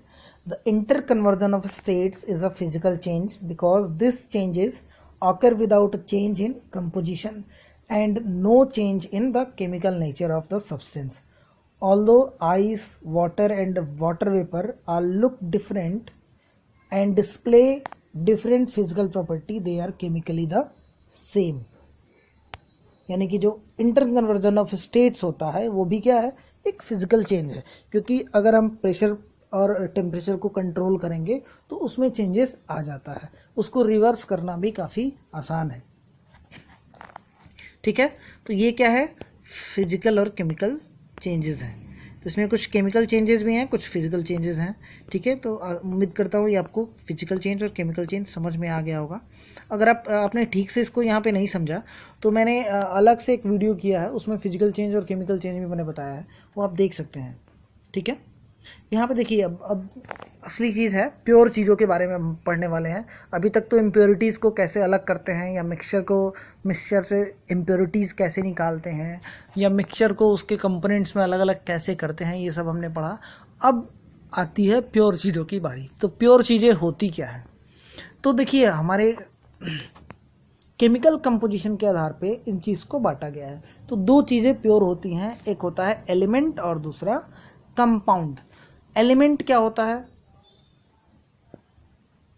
जिसका कंपोजिशन जो होता है बिल्कुल एक तरीके के चीज़ों से बना हुआ हो, एक ही तरीके की चीज़ों से बना हुआ है, उसको हम कहते हैं एलिमेंट, ठीक है। इसको रिप्रेजेंट किया जाता है, एलिमेंट्स को रिप्रेजेंट किया जाता है हाइड्रोजन, एच से रिप्रेजेंट किया जाता है। तो इसके कुछ एलिमेंट्स के मैं नाम बता रहा हूँ आपको। हाइड्रोजन है, सोडियम है, एल्यूमिनियम है, मैग्नीशियम है, ये सब क्या है? एलिमेंट्स हैं।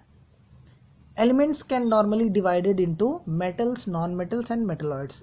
एनिमल्स नहीं, एलिमेंट्स को तीन चीज़ों में डिवाइड किया जा सकता है, मेटल, नॉन मेटल और मेटलॉइड्स।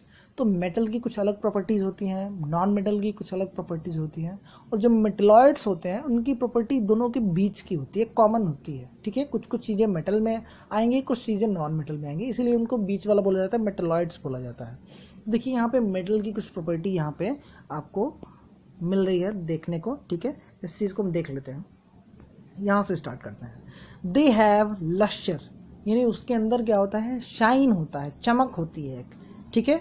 लश्चर का मतलब होता है चमक।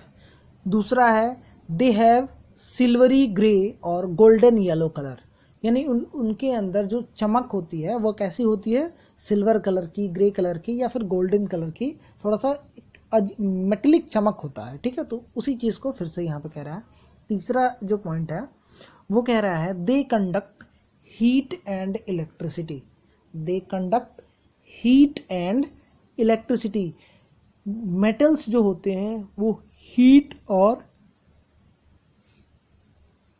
इलेक्ट्रिसिटी को कंडक्ट करते हैं, यानी कि उनसे होकर के हीट, आसानी से मेटल गर्म हो जाते हैं, और मेटल से होकर के इलेक्ट्रिसिटी आसानी से फ्लो करती है, यानी उससे हम तार वगैरह बना सकते हैं, ठीक है।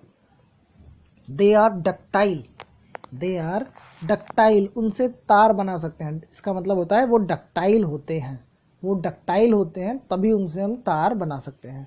जो नॉन मेटल होते हैं उनके तार नहीं बनते हैं, नॉन मेटल के तार नहीं बनते हैं। जैसे एग्जाम्पल के रूप में ले लें ग्रेफाइट, जो हमारा पेंसिल जो लिखते हैं बच्चे, छोटे बच्चे, उसके बीचों बीच में ग्रेफाइट लगा होता है ब्लैक कलर का।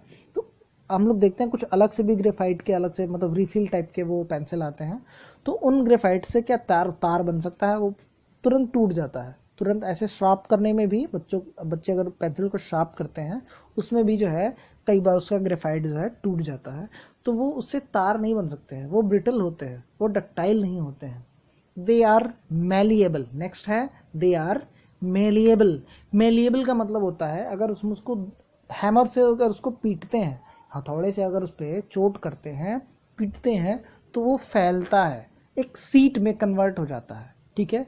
ये चीज़ें नॉन मेटल के अंदर नहीं होती हैं, ये चीज़ें प्रॉपर्टी नॉन मेटल के अंदर नहीं होती हैं, उसको शीट में नहीं कन्वर्ट किया सकता। तो ये जो मेटल्स होते हैं मैलिएबल होते हैं, पीटने पे बढ़ते हैं, ठीक है। They are sonorous. सोनोरस का मतलब होता है मेटलिक साउंड आना, जैसे घंटी वगैरह होती है, घंटी बजाना, या फिर जैसे कोई चीज़ है, ऐसी चीज़ है हम पता नहीं कर पा रहे हैं कि वो मेटल का बना हुआ है या फिर किसी और चीज़ का बना हुआ है, तो उसको हम ऐसे हाथ से या किसी और चीज़ से उस पर मार के देखते हैं कि आवाज़ आ रहा है कि नहीं। तो आवाज़ से पता चल जाता है कि अरे ये तो लोहे का बना हुआ है, अरे ये तो मतलब लकड़ी का बना हुआ है ना। तो पता चल जाता है तुरंत उसकी आवाज़ से। तो इसको, ये जो आवाज़ वाली प्रॉपर्टी होती है, इसको कहते हैं सोनोरस। तो ये जो प्रॉपर्टीज़ जो मेटल में होती हैं जनरली ये नॉन मेटल में नहीं होती। इसके कुछ देखिए, जो भी मैंने मेटल की प्रॉपर्टी बताई या नॉन मेटल की प्रॉपर्टी बता रहा हूँ कि इसका ठीक उल्टा होता है। जो चीज़ें मेटल में होती हैं वो नॉन मेटल में नहीं होती हैं, ठीक है। तो इसके कुछ एक्सेप्शंस भी हैं। Exceptions are the most important. Exceptions जो होते हैं बहुत ज़्यादा इम्पॉर्टेंट है, क्योंकि एग्ज़ाम में आपसे ऐसे प्रॉपर्टी नहीं पूछेगा कि मेटल जो है कैसा होता है, लेकिन ये 20% अगर चांस है कि ये पूछेगा, तो 80% चांस है कि एक्सेप्शंस आपसे ज़्यादा पूछे जाएंगे। ठीक है, चलिए यहाँ पे और देख लेते हैं नॉन मेटल की प्रॉपर्टी क्या होता है। देखिए, तो सबसे पहले क्या है, they display a variety of colours. They display a variety of colour, कई कलर के होते हैं, ठीक है, बहुत सारे कलर्स उसमें आ जाएंगे। They are poor conductors of heat and electricity, यानी उनसे होकर के हीट और इलेक्ट्रिसिटी जल्दी पास नहीं करता है। ग्रेफाइट इसका एक्सेप्शन है, याद रखिएगा। ग्रेफाइट नॉन मेटल है, जबकि बहुत ही अच्छा कंडक्टर है हीट का, और सॉरी इलेक्ट्रिसिटी का। मैंने ग्रेफाइट को क्या बोला, ग्रेफाइट अच्छा कंडक्टर है इलेक्ट्रिसिटी का, हीट का नहीं, हीट का नहीं है। ठीक है, डायमंड, डायमंड काफ़ी हार्ड होता है, इवन हार्डेस्ट है। हार्डेस्ट मतलब सबसे हार्ड। नॉन मेटल है, मेटल हार्ड होते हैं, मेटल हार्ड होते हैं, लेकिन सबसे हार्ड क्या है, नॉन मेटल। एक नॉन मेटल है जो सबसे हार्ड है, वो है आपका डायमंड। ठीक है, डायमंड। तो इस तरह के कुछ एग्जाम्पल्स होते हैं। देखिए जैसे मैंने मेटल में बताया कि मेटल जनरली सॉलिड होते हैं, ठीक है, लेकिन लिक्विड मेटल कौन सा है, तो मरकरी लिक्विड मेटल है। उसी तरह लिक्विड नॉन मेटल कौन सा है, लिक्विड नॉन मेटल बोरान है, सॉरी ब्रोमीन। ब्रोमीन जो है ऐसा लिक्विड है जो नॉन मेटल है। तो अगर आपसे कोई पूछता है कि ऐसा कोई नॉन मेटल बताइए जो लिक्विड स्टेट में पाया जाता है, तो वो क्या है, ब्रोमीन।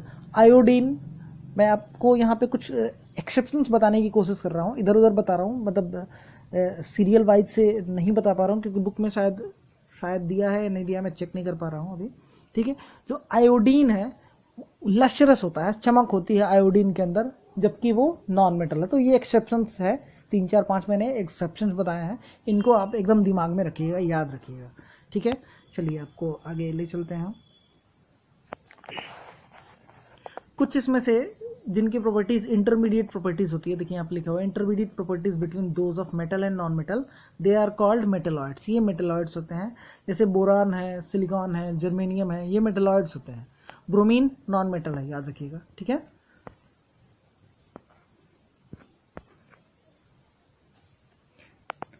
यहाँ पे देखिए मोर टू नो, ये काफ़ी इंपॉर्टेंट पॉइंट है, इसको आप ध्यान में रखिएगा, मोर टू नो।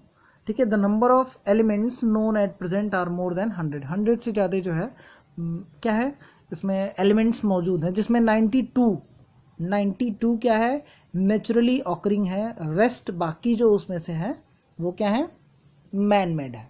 बाकी उसमें से मैन मेड है, जिसमें से majority of elements are solid, सबसे ज़्यादा सॉलिड एलिमेंट्स हैं। ठीक है, 11 elements are in gaseous state at room temperature.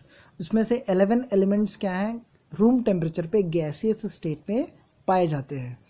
2 elements are liquid at room temperature, mercury and bromine. Mercury metal में है और ब्रोमीन नॉन मेटल में। देखिए यहाँ पे आपको क्लियर हो गया। Elements gallium, caesium become liquid at a temperature of slightly above the room temperature, यानी कि रूम टेम्परेचर से थोड़ा सा आगे बढ़ेंगे तो गैलियम और सीजियम क्या हो जाते हैं, लिक्विड स्टेट में आ जाते हैं, लिक्विड स्टेट में हो जाते हैं। कितने डिग्री सेंटीग्रेड, कितने डिग्री टेम्परेचर पे, 303 डिग्री केल्विन, 303 केल्विन पे, डिग्री केल्विन नहीं लिखता है, 303 केल्विन पे ये क्या हो जाते हैं, लिक्विड स्टेट में आ जाते हैं, सॉलिड से लिक्विड में कन्वर्ट हो जाते हैं। चलिए अब देखते हैं कंपाउंड। कंपाउंड क्या होता है, तो कंपाउंड आपको बताना चाहेंगे 2 एलिमेंट्स, 3 एलिमेंट्स, या ये कहें कि 2 से अधिक एलिमेंट्स मिल करके सिमिलर भी हो सकते हैं और डिसिमिलर भी हो सकते हैं, या 2 से 2 सेम एलिमेंट्स या अलग अलग एलिमेंट्स मिल करके कंपाउंड बनाते हैं, कंपाउंड बनाते हैं। यहाँ पे आपसे पूछा है what do we get when 2 और मोर एलिमेंट्स आर कंबाइंड, जब 2 या 2 से अधिक एलिमेंट्स मिल जाए आपस में तो क्या मिलेगा हमें, तो मिलेगा हमें कंपाउंड। क्या मिलेगा, कंपाउंड मिलेगा। ठीक है, जैसे एग्जाम्पल के तौर पे कार्बन डाइऑक्साइड, इसमें कार्बन भी है और ऑक्सीजन भी है, CO2, ठीक है, CO2, तो ये कार्बन है और ये आपका ऑक्सीजन है। तो कार्बन भी अलग एलिमेंट है, ऑक्सीजन भी अलग एलिमेंट है, और ऑक्सीजन के देखिए 2 एलिमेंट है। तो मैंने आपको पहले बताया कि 2 या 2 से अधिक एलिमेंट्स मिलकर के कंपाउंड बनाते हैं। क्या बनाते हैं, कंपाउंड बनाते हैं। ठीक है।